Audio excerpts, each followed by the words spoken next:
Hello, my name is Chad Fazio. I'm a senior at New England College.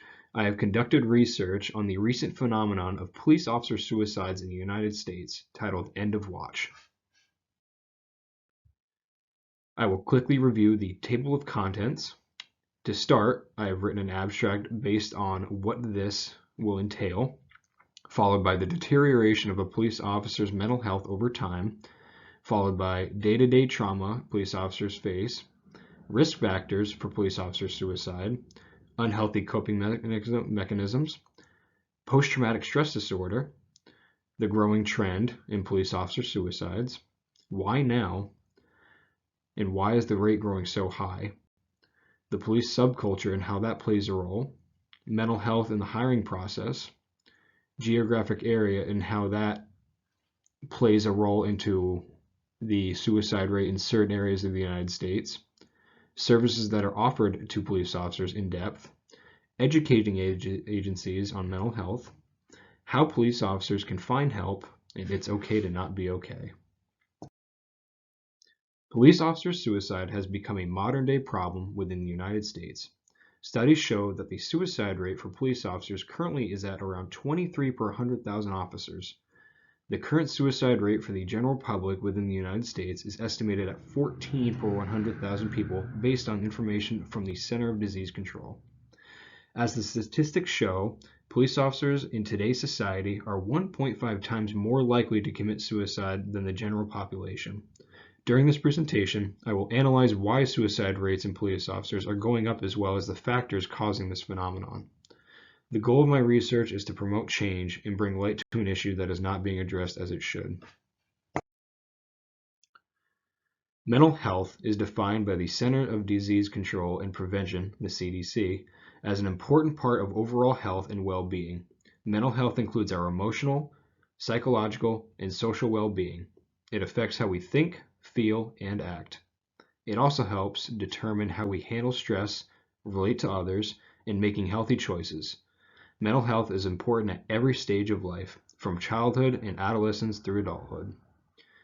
In context of being a police officer, you need to have that ability to handle your stress and relate to others, sympathize, empathize, and make healthy choices at a day-to-day capacity during your job. Police officers have one of the most demanding jobs in relation to maintaining good mental health. They deal with a variety of situations on the job that sometimes can come home with you, in a sense. If police officers hold their experiences back and don't ever have the opportunity to share what they are feeling, it can be detrimental to their mental well-being, which in turn affects how well they are able to do their job and function in daily life. The day-to-day trauma that police officers face. Police officers are faced with traumatic incidents daily. These sometimes sudden and reoccurring incidents can have a profound impact on an officer's psychological as well as physiological health. Psychological health relates to the actual mental health of the officer, whether he is dealing with depression, anxiety, stress, insomnia, anything like that, where these events that he faces on duty, or he or she faces on duty, is deteriorating how they are mentally. Physiological health maintains the body. So if an officer is going through these traumatic events that are reoccurring and or these sudden outbursts in small cities such as the ones in New Hampshire like Henniker or like Cornish or Plainfield that stick with officers long enough, they lose sleep, they go to substance abuse where their overall health deteriorates. There are many different forms of trauma that police officers face on a daily basis.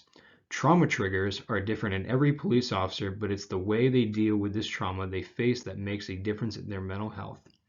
Some of these trauma triggers that I will highlight are witnessing a death, seeing gore frequently, domestic violence situations, officer-involved shootings, and violence against children. I want to make note, not every police officer has these same triggers.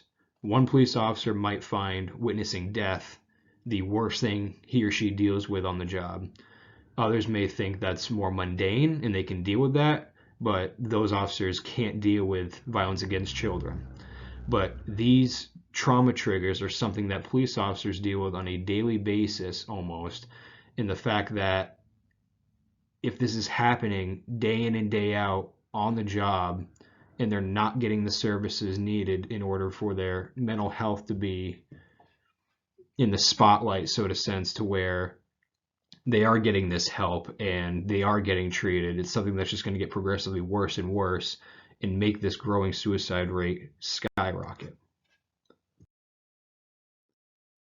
Some of the risk factors for police officer suicide are post-traumatic stress disorder, depression, anxiety, substance abuse, including alcohol and drugs, marital and family trouble, and other health concerns. When something happens in your life and you are not able to share it with friends or family, it can eat away at you. This is exactly how police officers feel when they experience a traumatic event on the job and they feel they cannot talk about it and the image remains in their head even after. By holding back how an officer is feeling, they potentially subject themselves to developing mental health disorders. One must learn how to properly cope with experienced trauma in order to continue. Personal story from me. During my internship with Lebanon Police Department, I witnessed a traumatic event where I saw a deceased body in an apartment, and I knew the only way I was going to get over that was if I talked about it with my friends and family at the time, and also with the officers on duty there. They related it to sympathizing with me, knowing that that was the first time I ever seen something like that. And some of them turned to just humor. You know, we laughed and it took my mind off it, and it was very detrimental to how I handled that incident. And it's something where implementing these just basic camaraderie with family and other officers really goes a long way to, combat depression and the anxiety that you face day in and day out when you have a job like this. Some of the unhealthy coping mechanisms that police officers deal with, unfortunately, um, just come with due to the police culture within the United States. Many officers ignore or turn to unhealthy coping mechanisms to deal with the stress or trauma of a bad experience on the job.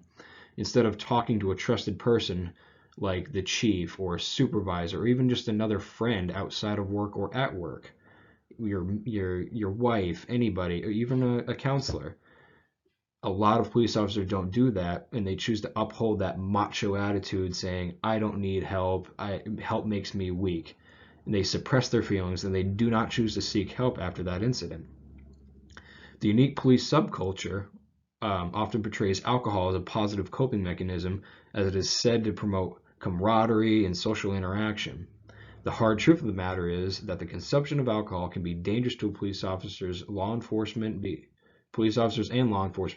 because it camouflages stress, depression, anxiety, and etc. In many cases, police officers create a dependency or an addiction to a substance which can drastically affect their work and their health.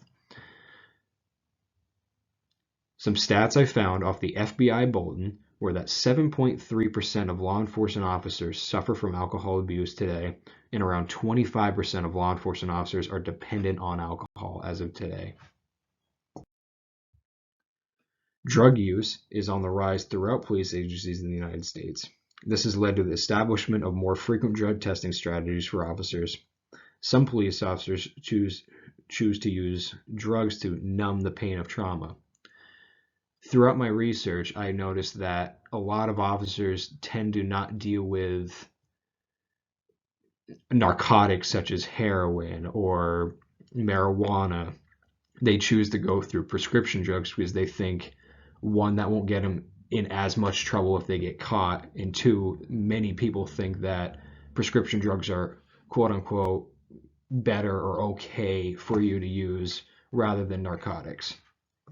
Some interesting facts I found were that marital status plays a huge role also, along with an officer's mental health and unhealthy coping mechanisms. Off of the Police Chief magazine, 75% of police officers and law enforcement officers deal with divorce or marital troubles. 40% of officers use violence against their partner within the last year. And police families are 2 to 4 more times more likely to be in domestic violence situations. And why is this? It's just pent up stress and anxiety and anger from all these emotions that they face from these events that they have on a daily basis, where they have these sudden and reoccurring outlashes of just violence towards their spouse or their children, where this could get them fired from a job, it could get them locked up in a real world. Going into post-traumatic stress disorder, or PTSD, many of these risk factors, such as substance abuse, depression, and anxiety, are symptoms of a much bigger problem. Post-traumatic stress disorder, or PTSD, is a psychiatric disorder that can occur in people who have experienced or witnessed a traumatic event.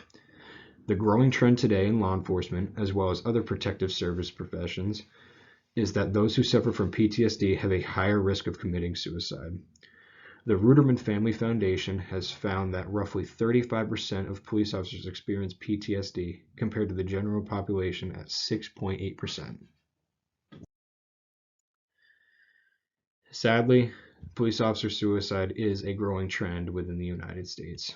The suicide phenomenon among police officers was not a contemporaneous issue 10 years ago.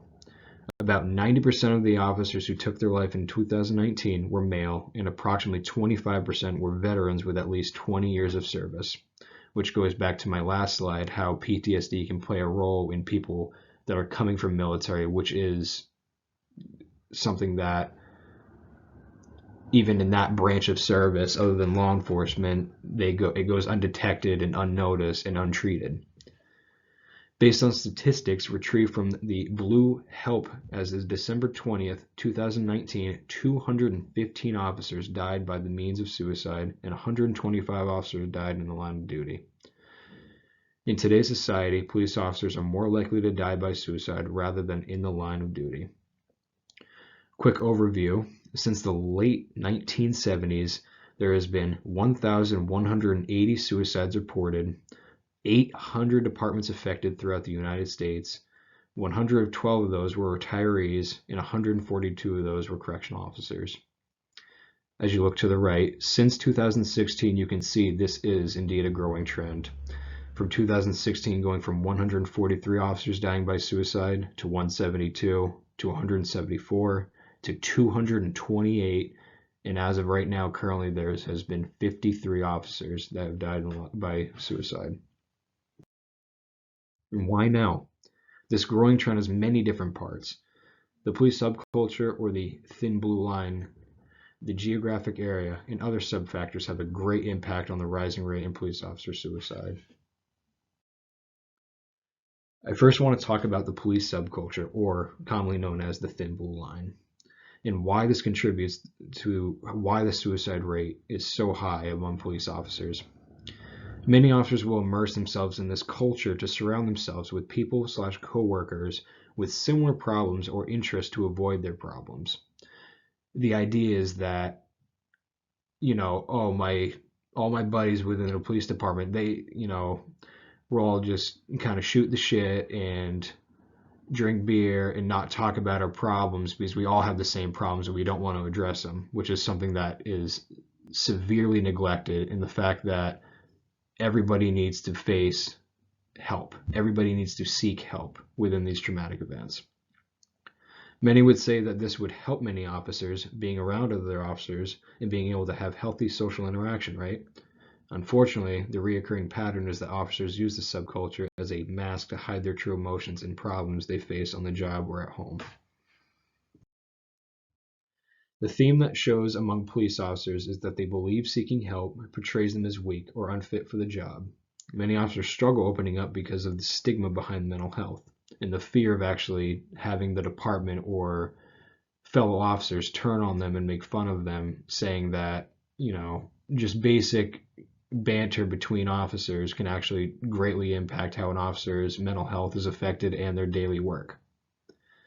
Agencies across the United States are integrating new practices to help change this unique subculture in order to help officers rather than harm them.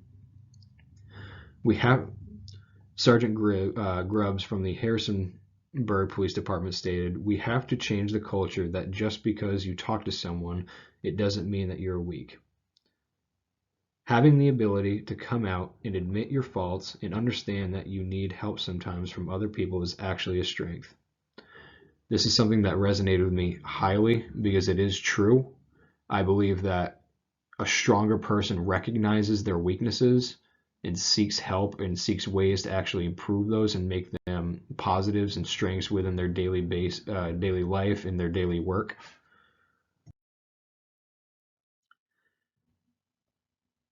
Mental health in the hiring process is something that, for me, has been interesting and has been not necessarily a growing problem, but more of a reoccurring issue for the hiring process in the departments today. Police agencies are reluctant to hire new officers with past mental health trouble because the risk factor they deem is too high. Detective Dana Flanders of the Merrimack County Sheriff's Office stated, "Somebody with anxiety and depression won't be kept from a job in policing, especially people who are interested in pursuing treatment to make themselves the best they can be." Detective Flanders also stated that the biggest problem police officers have today with mental health is that they don't want to seek help or talk. Today, in the hiring process, they look at mental health as a risk factor. If you have a past in mental health, whether that be a suicide attempt or you struggle with anxiety or you have depression, they look at that as this person in our department could cause a problem for us and for themselves. Therefore, we want to wait on them either to get hired or they can offer the services they can help. Hopefully, one day, departments will become a little more transparent, especially with this growing phenomenon. But as of today, they're implementing these services and these measures to make sure that their officers are getting help and that these new applicants have a place to go and know that they're going to be treated right no matter what the traumatic events that they face on their day-to-day basis. In 2019, 228 police officers committed suicide. 1/3 of that total came from 4 states: Texas, California, Florida, and New York. Highly populated areas are seeing elevated suicide rates in police officers, and why is that? Heavily populated areas tend to have higher crime rates for more graphic and violent crimes. What I'm basically saying by this is, in New Hampshire, an officer will not see day-to-day homicides or sexual assaults, domestic violence cases day in and day out.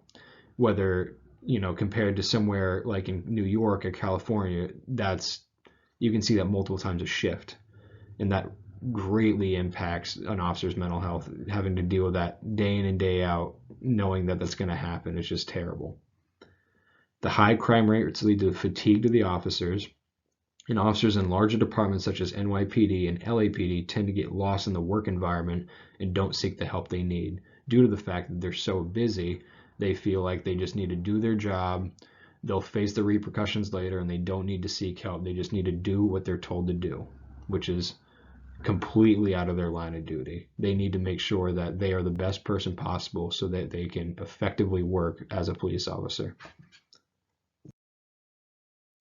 Some of the services that are available to police officers due to the growing rate of suicide, police agencies throughout the United States are implementing counseling services for their officers to use when they need help mentally.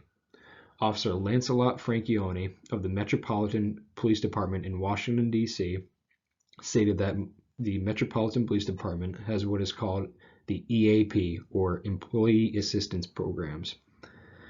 These are accessible for officers to use if they need help with their mental health. Mental health services are beginning to be offered at every level of the criminal justice system: the federal, state, county, and local police departments. I interviewed Officer Louis Berdecia of the Henniker Police Department and asked if he had felt that the department was providing adequate resources for mental health. I wanted to see whether there was a clear contrast between a smaller agency offering mental health services compared to a larger one such as the Metropolitan Police Department in DC. Officer Berdecia stated, "I do feel mental health resources and support are available at my department. The chief and other supervisors regularly speak with patrol officers to gauge their needs, whether it be personal or professional." The Henniker Police Department has what is called a critical incident stress debriefings, where officers are allowed to speak about stressful or traumatic incidents that have occurred with another officer or a supervisor. Officers being unaware of these services and then actually choosing to use them is the issue. Due to the stigma I discussed earlier, or the thin blue line, many officers will choose not to seek out the services of their department officers due to the fear of judgment. And why is this? Some officers believe that if they ask or seek for help, they are weak and will be criticized for doing such. That stigma of, police officers, policemen and women, having to uphold this macho man, I'm tough, I can solve my own problems, is something that needs to change now. Mental health should be coming first, especially in the line of duty of law enforcement, where in order to be the best officer you can be day in and day out, especially doing the job duties that you have to do, you have to be in the best shape physiologically and psychologically.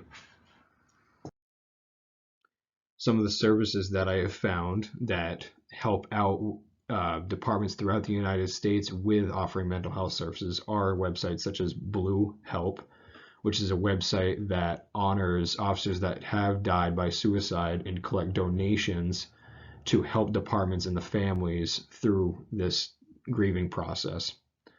Employee assistance programs, such as the ones at Metropolitan Police Department in DC, hotlines for substance abuse or suicide prevention. Police agencies have hired psychological counselors. Police departments are also offering training now. And there's also critical incident stress management systems. How these services can stop the growing rate in suicides. Organizations like Blue Help collect data on police officer suicides, as well as collect donations to help their families after the loss of an officer.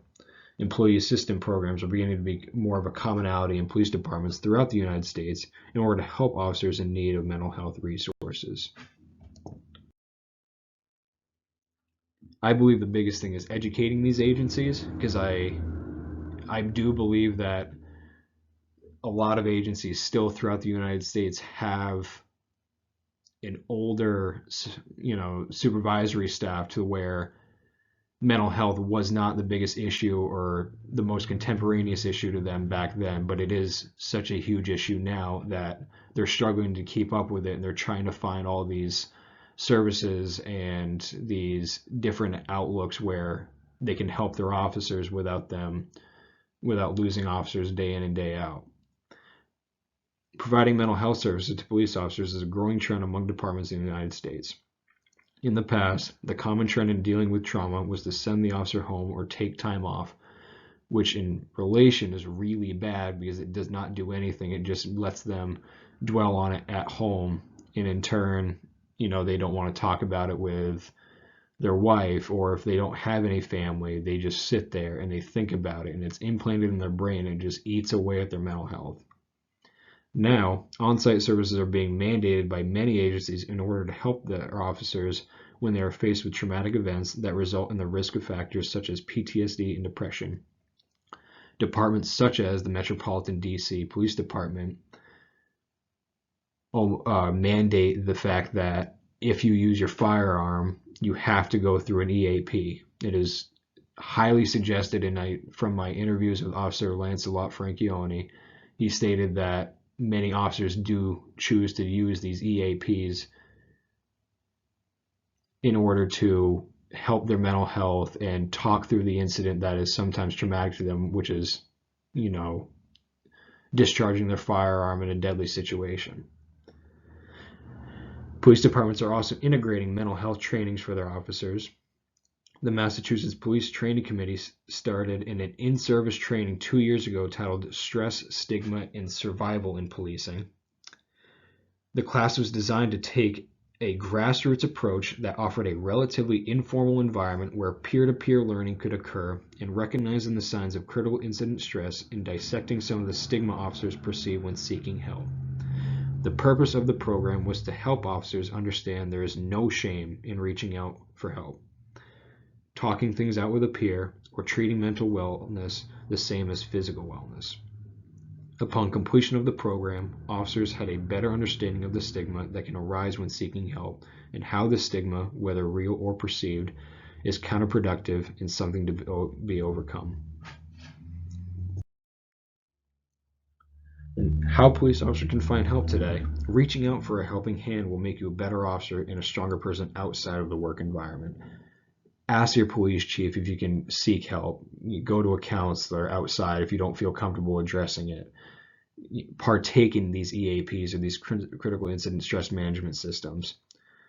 Use employee assistance programs, such like I said, if they're offered at your agency. Find healthy coping mechanisms. A lot of officers today state that they find hobbies outside of their job so they can take their mind off and de-stress, whether they play video games or they work out or they go hiking or they spend time with their family and their dogs. It's something where they can de-stress and de-escalate all these feelings that they have on the job, where when they go back, they are rejuvenated and they are able to do their job at the best capacity they can. The biggest thing is just to talk about it. Everybody feels better without holding things in. You just need to let it out and talk, no matter how traumatic or how sad or depressed you will be before and after it. It is so much better if you talk about incidents and let it out. I wanted to show this video.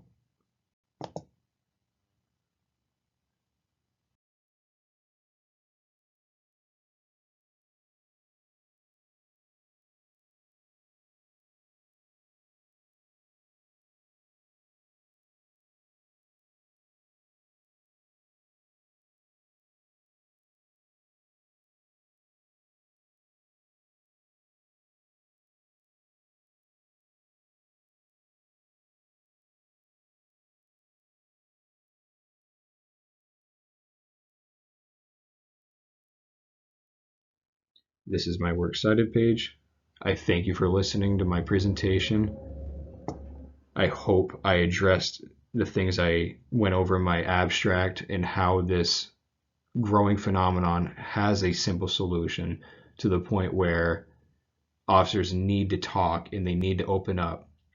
And these services that are starting to be implemented amongst the departments in the United States are a great, great step forward. And it's something that needs to be more pushed forward and mandated across the United States so this rate can grow lower and lower throughout the years.